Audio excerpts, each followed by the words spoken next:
Welcome back to an exciting episode of Highway Logs.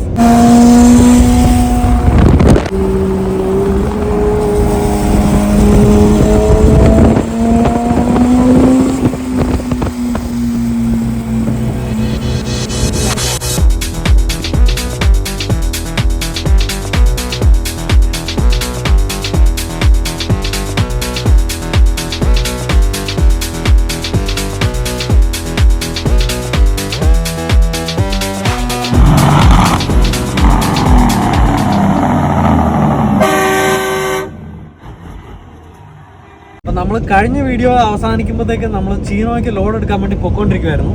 നമുക്ക് ഏകദേശം ഇനി 40 കിലോമീറ്റർ കൂടെ ഉണ്ട് ചീനോയിലേക്ക്. അപ്പോൾ ആ വിശേഷങ്ങളും അവിടുന്ന് ലോഡൊക്കെ എടുത്ത് നമ്മൾ തിരിച്ച് ബാർസ്റ്റോ വഴി പോകുന്ന ആ ഒരു വിശേഷങ്ങളും ഒക്കെ ആയിട്ട് നമുക്ക് നമ്മുടെ പുതിയ വീഡിയോ തുടങ്ങാം. ഓ, അങ്ങനെ മൗണ്ടൻസിന്റെ മുകളിലൊക്കെ മഞ്ഞുണ്ട് കേട്ടോ. എന്നെ പൊക്കത്തിലാ മൗണ്ടൻസ്, ആലോചിച്ച് നോക്കി. നമ്മള് തൊട്ട് മുമ്പിലുള്ള മലകളാണോ, അങ്ങ് പുറകിലേക്ക് പോകുമ്പോഴോ വീടുകളുടെ ഇതുണ്ടോ? അങ്ങ് പുറകിലുള്ള മലകളിലും വീടുകളുണ്ട്. ഉടുപ്പിട്ട് നിൽക്കുന്ന മലയോ പ്രത്യേകത ഉണ്ടോ? ഒരു പ്രത്യേക ഭംഗിയല്ലേ. പല ഇനത്തിൽപ്പെട്ട ധാതുലോണങ്ങളായിരിക്കും ആ പല കളറിൽ കിടക്കുന്നത്. കളിമണ്ണ് പോലെ ഇരിക്കുന്നു. ശരിക്കും പ്രകൃതി മനോഹാരിത.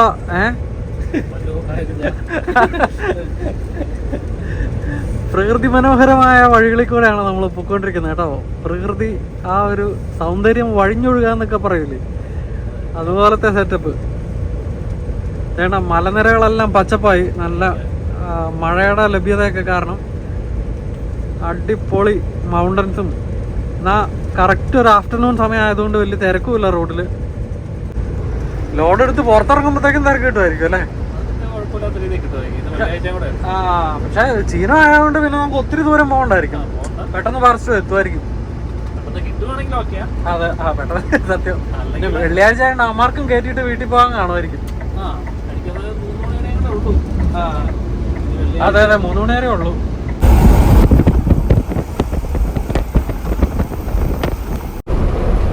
എന്നത് ഈ ഇടയ്ക്കിടയ്ക്ക് ഈ ബ്രൗൺ സാധനം ഇങ്ങനെ ഒരു ടവർ പോലെ പൊങ്ങി നിൽക്കുന്നത് എന്തോന്നിടത്ത് കണ്ടു ഇപ്പൊ അല്ലേ? 4-5 സ്ഥലത്തുണ്ടല്ലോ. അതുമല്ല മോളിൽ നിന്നല്ല ആൾക്കാർക്ക് വല്ലതും കാണാനുള്ള സെറ്റപ്പ് ആയിരിക്കും. കൂടെ മണ്ട കയറാനുള്ള ഇതൊക്കെ ഇട്ടിരുന്നു. ഇത്രയും നേരം നമ്മൾ സ്മൂത്തായി ഓടി വന്ന് ഒരു വലിയ ട്രാഫിക്കിന്റെ തിരക്കിലേക്കാണ് നമ്മൾ കയറാൻ പോകുന്നത്. ഞാൻ ശേഷം പറഞ്ഞ പോലെ അവസാനത്തെ 20 കിലോമീറ്റർ, കറക്റ്റ് 22 കിലോമീറ്ററും കൂടെ നമുക്ക് നമ്മുടെ ലക്ഷ്യസ്ഥാനത്തേക്കുള്ളൂ. മുമ്പിൽ കടല് പോലെ കിടക്കുക ട്രാഫിക്.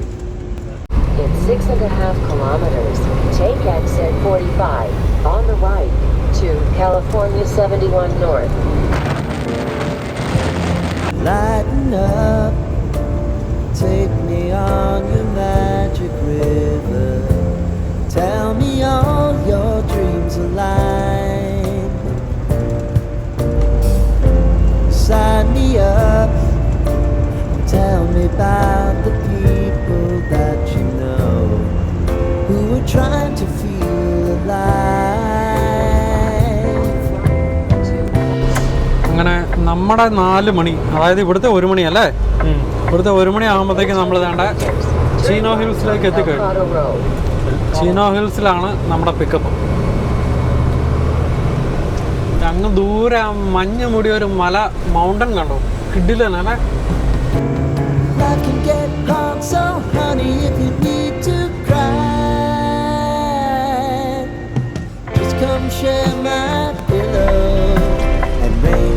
Go away.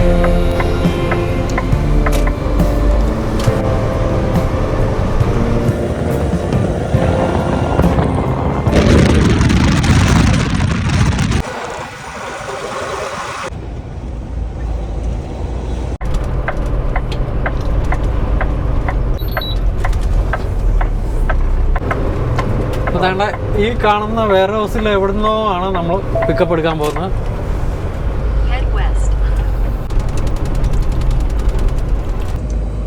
ഇവിടെ എവിടെയാണ് ചെക്ക് ഇൻ ചെയ്യേണ്ടത്? 73-ൽ.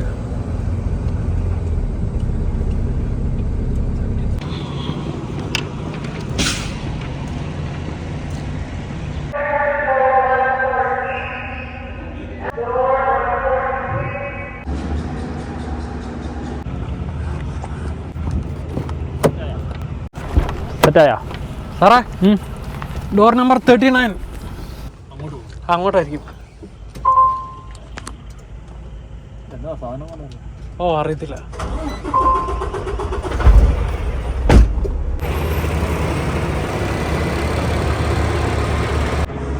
അപ്പോൾ ഈ കാണുന്ന 39ലേക്ക് ഇട്ടോളാനാണ് പറഞ്ഞേക്കുന്നത്. ഇതാണ് നമ്മുടെ ഡോക്ക്.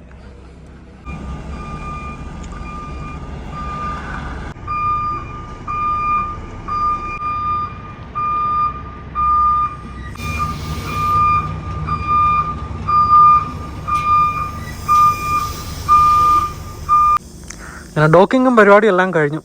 ഇനിയിപ്പോൾ ലോഡ് കയറ്റി കിട്ടി കഴിഞ്ഞാൽ നേരെ വീട്ടിൽ പോവാം. അപ്പോൾ ഇത് നമ്മൾ തിരിച്ച് 80 കൂടെ അല്ല പോകുന്നത് കേട്ടോ. നമ്മൾ തിരിച്ചും 40 കൂടെ തന്നെയാണ് പോകുന്നത്. കാരണം 80 വെതർ ബാഡാ, 40 എടുത്താൽ മതി എന്നാണ് പറഞ്ഞിരുന്നത്. എന്തായാലും ആവശ്യത്തിന് സ്ഥലവും സൗകര്യമൊക്കെ ഉള്ള ഒരു സ്ഥലം അല്ലേ? രാവിലത്തെ എല്ലാം കൂടെ പലിശ തീർത്തുള്ള സ്ഥലം, ലാവിഷ സ്ഥലം.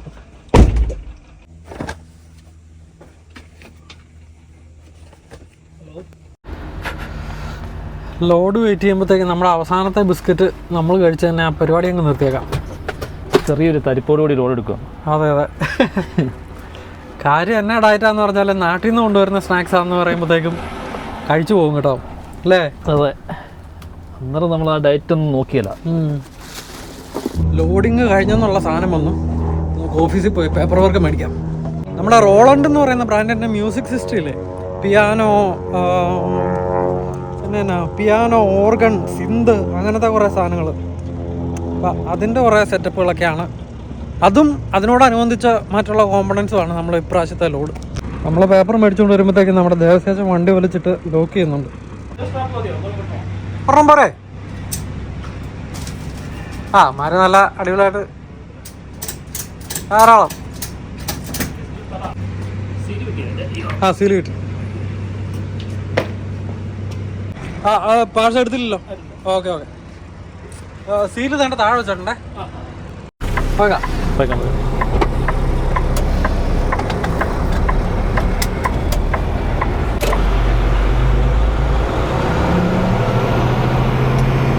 ശാന്തതയോടെ കിടക്കുന്ന ഒരു company.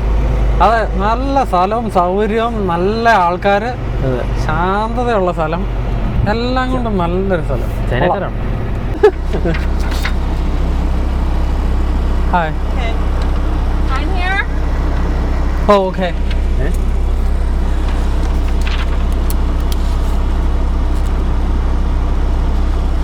Your driver's license. Yeah. ചേച്ചി സീരിയസ് ആണല്ലോ.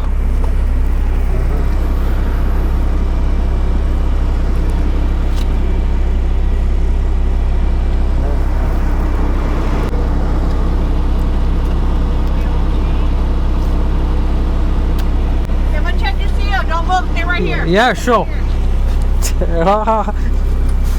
അമ്മച്ചിയുടെ കാര്യം ഇതില്ലേ, അമ്മച്ചിയുടെ നിന്നോ ഞങ്ങൾ ഇങ്ങോട്ട് കൊണ്ടുവരികയല്ലേ, സീറ്റ് നോക്കിയിട്ട് പോയാൽ. അമ്മച്ചി ഒരു ഭയങ്കര ഗുണ്ടാ സെറ്റപ്പിലൊക്കെ നമുക്കൊരു ക്യൂട്ട്നെസ് അങ്ങ് തോന്നും. ഈ ഗാർഡൻ വെച്ച് പിടിപ്പിക്കാൻ വേണ്ടി തന്നെ നല്ല കാര്യമാണ്. ചിലപ്പോൾ വല്ല നിയമവും കാണും ഇതുപോലെ. കാണും. നല്ല രീതിയിൽ ലാൻഡ്സ്കേപ്പ് ഒക്കെ മെയിൻറ്റെയിൻ ചെയ്യണമെന്നല്ലോ.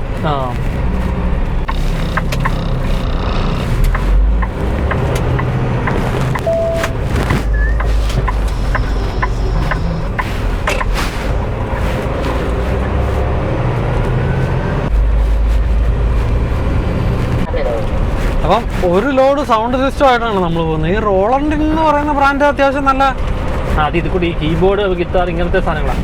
അല്ല അത് വില കൂടിയ ബ്രാൻഡ് അല്ലേ? അത്യാവശ്യം ഭയങ്കര ഇതിന്റെ അല്ല അല്ലേ? അതൊരു നമ്മുടെ നാട്ടിലൊക്കെ ഗാനമേളയ്ക്കും പാട്ട് പാടുന്നവരുടെ കയ്യിൽ റോളണ്ടിന്റെ കീബോർഡൊക്കെ. ഇതിന്റെ വലിയ കൂടി നിൽക്കുന്ന യമഹായോ, ഇതിന്റെയൊക്കെ കൂടി വേറെ കമ്പനികൾ പലതും ഉണ്ട്. ഓഹോ, യമഹയൊക്കെ ഇതിലും മുകളിലല്ലേ? യമഹയുടെ ഒക്കെ ഭയങ്കര വലുതിന്. റോളണ്ട് ഇങ്ങനെ ഈ പിള്ളേർക്ക് ഇങ്ങനെ ഇതുണ്ടല്ലോ, ഈ ബിഗിനേഴ്സ്, മിഡില്, അങ്ങനെ ആ ഒരു ഇത് എക്സ്ട്രീം ഹൈ ടോപ്പിലോട്ടുള്ള പോകുന്ന എനിക്കൊന്ന് അത് കൂടുതൽ എനിക്കൊന്ന് അങ്ങനെയാണെന്ന് തോന്നുന്നു. നമ്മളൊക്കെ ഇപ്പൊ പിള്ളേരുടെ ഒക്കെ പഠിക്കുമ്പോൾ ഈ റോളണ്ടിന്റെ ഒക്കെ പിള്ളേർക്കൊക്കെ ഇപ്പൊ നമ്മൾ പഠിക്കാനൊക്കെ ആയിട്ടൊക്കെ എടുക്കുമ്പോഴും പിന്നെ അവരുടെയും കാണുമായിരിക്കും ഈ കൂടിയ സാധനത്തിന് വേറെ മോഡലൊക്കെ. ബഹുമാരിയും പരസ്യം പാക്കിനും ഈ ഗാർഡനിങ്ങിനായിട്ട് തന്നെ നല്ലൊരു സ്പേസ് കളയും. അതെ അതെ അതെ, ബ്യൂട്ടിഫിക്കേഷന് വണ്ടി ഇടാനായിട്ട് ഒരു ശകലം അത് തരികയല്ല. അല്ല, ഇവര് നമ്മുടെ ട്രക്ക് പാർക്കിങ്ങിന് മാത്രമായിട്ട് കുറച്ച് സാധനങ്ങളൊക്കെ ഒന്ന് ഇത്രയും വെയർ ഹൗസുകൾ ഇവിടെ ഉള്ളപ്പോഴേ. അതെ, ഇതിന്റെ ഇടയ്ക്കൊരു 2 ഏക്കർ അങ്ങ് ഇട്ടാ പോരെ. അല്ല, അത് റോഡ് സൈഡിൽ അത് ഒരു കൺസിഡറേഷൻ കൊടുത്തിട്ട് പാർക്കിങ്ങിന് വേണ്ടിട്ടേ ഒരു മെയിൻ ഒരു ഇന്റർസെക്ഷനിൽ ഇപ്പൊ ഇങ്ങനെ ഒരു പോർഷൻ ഉണ്ടെന്ന് കൂട്ടിക്കും. അതെ, അപ്പൊ അങ്ങനെ ഒരു പോർഷനിൽ അതിലേം കയറാം ഇതിലേ ഇറങ്ങാന്നുള്ള രീതിയിൽ. അല്ല, പിന്നെ ഇത്രയും വലിയ വണ്ടിയായിട്ട് നമ്മൾ തന്നെ ചെയ്യണം. നമ്മുടെ ബുദ്ധിമുട്ട് ആരും മനസ്സിലാക്കാൻ. പിന്നെ ലോസ് ആഞ്ചലസിന്റെ ഔട്ടറാണ്, ഓരോ ഇഞ്ചും വിലപ്പെട്ടതാണ് അല്ലേ? അതെ, അതല്ല ഇതിന് വിലപ്പെട്ടതാക്കുക. അപ്പം അതെ, ഇല്ലാത്ത പ്രദേശങ്ങൾ ഇപ്പൊ മുമ്പേ നമ്മൾ കണ്ട വഴിയൊക്കെ വലിയ വിലയൊന്നും കാണിയല്ല. പക്ഷെ ഇനിയിപ്പോ വഴി വന്നു, ഇനി അവിടെ ഇതൊക്കെ പെടുന്ന കഴിയുമ്പോൾ ഇവന്മാരാണല്ലോ വിലയാക്കുന്നത്. അതെ. പിന്നെ നിങ്ങൾ പറഞ്ഞാൽ ഇച്ചിരി മഴ കൂടുന്നിടത്ത് പച്ചപ്പൂടെ വന്നപ്പോൾ അവിടെ വേറെ വൈബായി. ഇവിടെ നമ്മൾ മറ്റേ പണ്ടൊരു ഇവരുടെ ഒരു യാർഡില്ലായിരുന്നു നമ്മുടെ മനസ്സിലായി, എസ് കൂട്ടിയിട്ടുള്ള ഒരു അത് തന്നെ അവിടെ ഒക്കെ ഒരു വിലയില്ലാതെ കിടന്ന സ്ഥലമായിരിക്കും. അങ്ങനെയല്ല പറഞ്ഞേ? അതെ അതെ, ഈ പശുവിന്റെ മേടിച്ചിട്ട് അത് പിന്നീട് ഇപ്പം ട്രക്ക് പാർക്കിങ്ങിന് എന്നാ വിലയായിരിക്കും അവിടെ. ഇപ്പോഴും അതിന്റെ പുറകിൽ മറ്റേ ആ വേസ്റ്റ് ഒക്കെ അവർ മെയിൻറ്റെയിൻ ചെയ്യുന്ന ഒരു സെറ്റപ്പ് അല്ലേ. അതുകൂടാതെ നമ്മുടെ മിസിസാഗയിലെ ഡിക്സി യാർഡിൽ പോയിട്ടുണ്ടോ? മറ്റേ ഇത് കൂടല്ലേ, മറ്റേ ഡിക്സി റോഡിൽ ഒരു വലിയ പറമ്പുണ്ട്. അതുകൊണ്ട് ഏക്കർ കണക്കിന് കിടക്കുന്ന ഒരു സ്ഥലം. അവിടെ ഇതുപോലെ നമ്മുടെ മിസാഗ ഏരിയയിൽ ഒരുമാതിരി എല്ലാ ട്രക്കിംഗ് കമ്പനികൾക്കും അവിടെ ഇത്ര സ്പോട്ട് വെച്ചിട്ട് ഭയങ്കര ഒരു സുഖമായിട്ട് ഒരു 1500-2000 ട്രക്ക് പാർക്ക് ചെയ്യാൻ പറ്റുന്ന ഒരു വലിയ ഒന്നുമില്ല. ജസ്റ്റ് അവിടെ ഒരു അത്രയും ഒരു സ്പേസും അതിന്റെ ഫ്രണ്ടിൽ ഒരു സെക്യൂരിറ്റി ക്യാബിൻ. അപ്പം ആൾക്കാർക്ക് ഓരോ ഇപ്പം സ്വന്തമായിട്ട് ഇത്ര ഇപ്പം ആലോചിക്കുക, നമ്മുടെ യാർഡിലാണെങ്കിലും ഇത്ര ട്രെയിലർ ഇടാനുള്ള സ്ഥലമല്ലേ ഉള്ളൂ. അത് കഴിഞ്ഞാൽ അതിൽ കൂടുതൽ ട്രെയിലർ വന്നാൽ അവർക്ക് ഇത്ര സ്പോട്ട് അവിടെ മേടിക്കാം.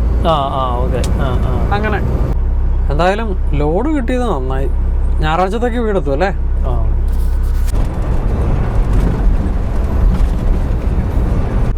ചെറിയ വീടുകളാ, പക്ഷെ നല്ല വൃത്തിക്ക് മെയിൻറ്റെയിൻ ചെയ്തേക്കുന്ന അല്ലേ? ചെറിയ നല്ല പുല്ലൊക്കെ ചെത്തി. ഇവിടുത്തെ പുല്ലിന് പ്രത്യേക ഒരു ഭംഗി കൂടുതലാണ്. അതെ, ലോണിനെ അതൊക്കെ മാവൊക്കെയാന്ന് തോന്നുന്നു അതിന്റെ പുറത്തൊക്കെ നിൽക്കുന്നത് അല്ലേ? അല്ലേ? മാവല്ല, വേറെ നമ്മളിങ്ങനെ പെട്ടെന്ന് നോക്കുമ്പോ ഇതൊക്കെ തലയിടിക്കുന്നല്ലോ. അതല്ലേ പൊക്കം കുറഞ്ഞല്ലേ? നമ്മുടെ നാട്ടിൽ ചെറുതാണെങ്കിലും വീടിന് വലുപ്പമായി. അത് ശരിയാ. പക്ഷെ എനിക്കാണ് ഇത് താഴത്തേക്ക് ഇറക്കം കാണും. ഫ്ലോർ ഇതേ ലെവലായിരിക്കല്ല, ചിലപ്പോ താഴോട്ട് ഇറക്കം. സംഘട ലോബി എന്ന് പറയുന്ന ഒരു കൺസെപ്റ്റ് ഉണ്ടല്ലോ, അതായത് ഡോറ് തുറന്ന് താഴത്തേക്ക് ഇറങ്ങുന്ന. നമ്മുടെ നാട്ടിലൊന്നും അങ്ങനത്തെ സെറ്റപ്പ് ഒന്നും പറ്റൂലായിരിക്കും. അതൊക്കെ വാസ്തുവിനെതിരായിരിക്കും. ഡോറ് തുറന്ന് താഴത്തേക്ക് ഇറങ്ങിയാൽ അതില് ഐശ്വര്യം ഉണ്ടാവുകയില്ല, കീഴോട്ട് പോകുന്നു വീടിനകത്തോട്ട് ഐശ്വര്യം കീഴോട്ട് പോകും, ഉയർച്ച ഉണ്ടാവില്ല എന്നൊക്കെ ആയിരിക്കും. Turn right at the traffic light.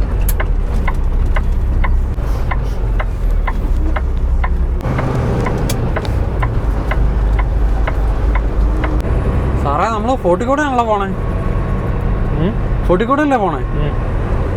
നമുക്ക് നാളെ പകലാണ് മറ്റേ റൂട്ടിൽ പോണെങ്കിൽ നമുക്ക് അരിസോണയിലെ ഫ്ലൈയിങ് സീ റാഞ്ചിലെ മറ്റേ ഇന്ത്യൻ നേറ്റീവ് അമേരിക്കൻസിന്റെ സാധനമൊക്കെ കാണിച്ചു കൊടുക്കാന്ന് നമ്മൾ പറഞ്ഞില്ലായിരുന്നു? നാളെ പകലാണ് തൊഴിൽ പോണെങ്കിൽ അവിടെ നിർത്തിയാലോ? എക്സിറ്റ് ഏതായിരുന്നു? അത് 234 തോന്നുന്നു. ക്ലൈൻസ് കോർണറോ ഫ്ലൈയിങ് സീ റാഞ്ചോ. പക്ഷെ ക്ലൈൻസ് കോർണറിൽ അത്രയും സെറ്റപ്പില്ലെന്ന് തോന്നുന്നു. ഫ്ലൈയിങ് സീ റാഞ്ചിലായിരിക്കും. ഏതോ ഒരെണ്ണത്തെ കയറിപ്പോയിരുന്നു, മറ്റേ കരടിയൊക്കെ ഒറിജിനലിന്റെ കരടിയുടെ. അത് തന്നെ സ്റ്റഫ് ചെയ്ത് വെച്ചിട്ടുണ്ട്. പിന്നെ റെപ്ലിക്ക തോക്കുകളുണ്ട് അവിടെ, കിടിലൻ തോക്കുകള്. നമ്മുടെ മുമ്പിൽ കാണുന്ന ഈ ജംഗ്ഷനിൽ നിന്നാണ് ഇന്റർസ്റ്റേറ്റ് 15ന്റെ 2 സൈഡിലുള്ള സാന്റിയാഗോയിലേക്കും ബാർസ്റ്റോയിലേക്കും തിരിയുന്നത്. അപ്പം നമുക്ക് ഇപ്രാവശ്യം പോകേണ്ടത് ബാർസ്റ്റോ വഴി പോയി ഇന്റർസ്റ്റേറ്റ് 40 കയറി നേരെ അരിസോണ. നമ്മുടെ വീഡിയോ സ്ഥിരമായി കാണുന്നവർക്കറിയാം, നമുക്ക് കാലിഫോർണിയയിൽ എപ്പോഴും ഈ ഒരു ബാർസ്റ്റോ റൂട്ടിൽ പകുതി എത്തുമ്പോഴത്തേക്കും ഒരു വലിയ സ്കെയിലുണ്ട്. ആ സ്കെയിൽ വരെ ഇതുപോലെ ട്രാഫിക്കിൻ്റെ ഒരു ബുദ്ധിമുട്ടായിരിക്കും. അതായത് CRV കിടന്ന് കുലുക്കണുണ്ടോ? ശരിയാണ്. എൻ്റെ tyre ലൂസാണോ?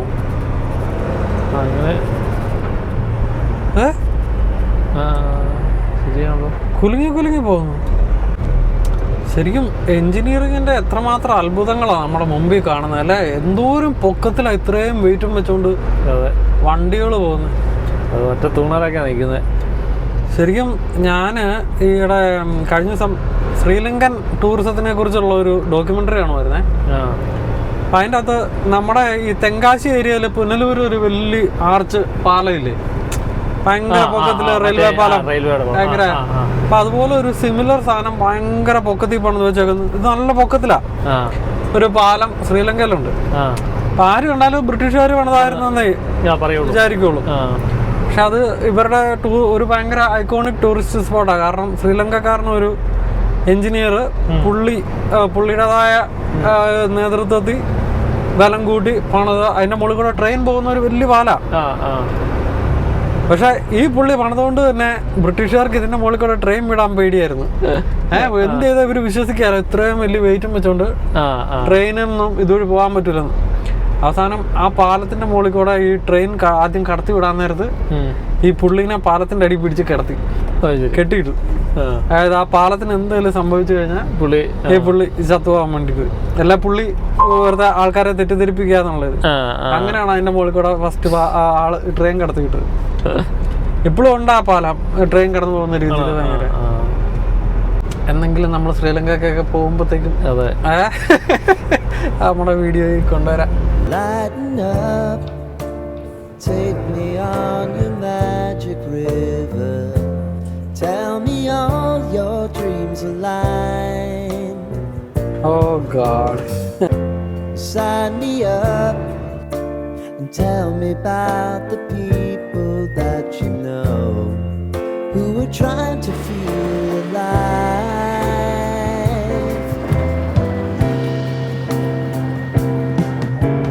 Love can get hard, so honey, if you need to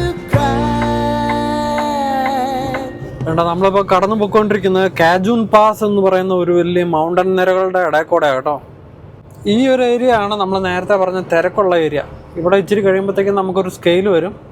ആ സ്കെയിൽ കഴിയുമ്പോഴത്തേക്കും വണ്ടികളെല്ലാം പിന്നെ പറന്നു പോവുകയും ചെയ്യും. എന്തുകൊണ്ടാണ് ആ സ്കെയിൽ വരുന്നോടം വരെ ഈ വണ്ടികളെല്ലാം പയ്യെ പോകുന്നതെന്ന് എന്ന് ചോദിച്ചാൽ എനിക്കറിയത്തില്ല. കാരണം ഇതേ നമ്പർ ഓഫ് ലെയിൻസ് തന്നെയാണ് സ്കെയിൽ കഴിഞ്ഞിട്ടുള്ളത്.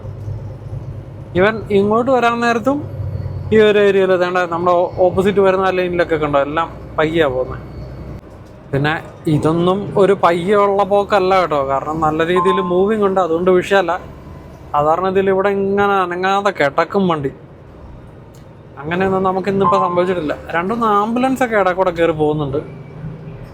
വേറെ എന്തെങ്കിലും വിഷയമുണ്ടോയെന്നും അറിയത്തില്ല, നമുക്ക് നോക്കാം.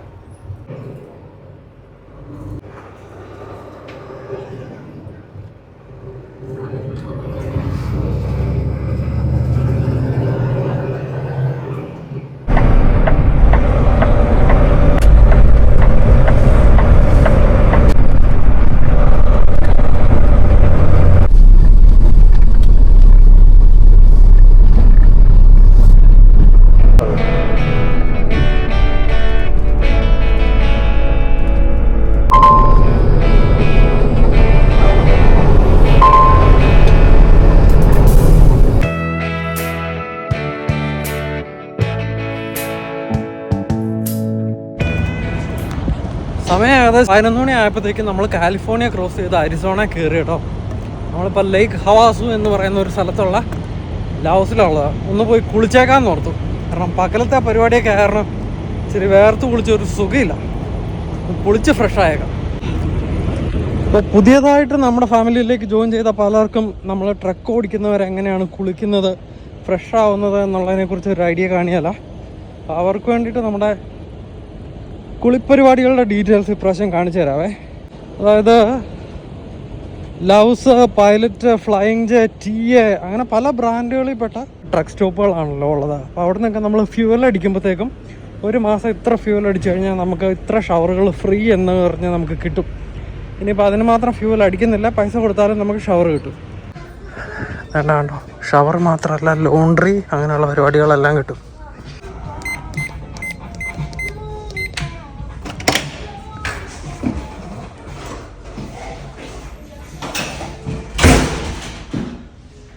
ഇതാണ് നമ്മുടെ ഷവറിൻ്റെ ഒരു സെറ്റപ്പ്. നല്ല ക്ലീൻ ആയിട്ടുള്ള ടോയ്ലറ്റും ഷവറും.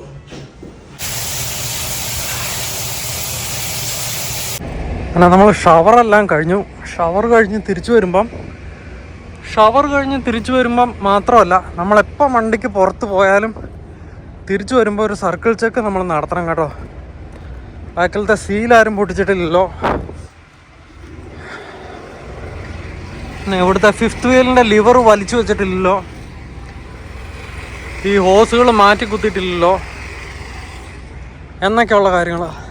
കാരണം ഇന്നത്തെ കാലത്ത് നമുക്കിട്ട് ഒരു പണി തരാൻ വേണ്ടിയിട്ട് എവിടുന്ന് വേണമെങ്കിലും ഒരു പണി വരാം. അതൊക്കെ നമ്മൾ ശ്രദ്ധിക്കുക എന്നുള്ളത് നമ്മുടെ മാത്രം ഉത്തരവാദിത്തം.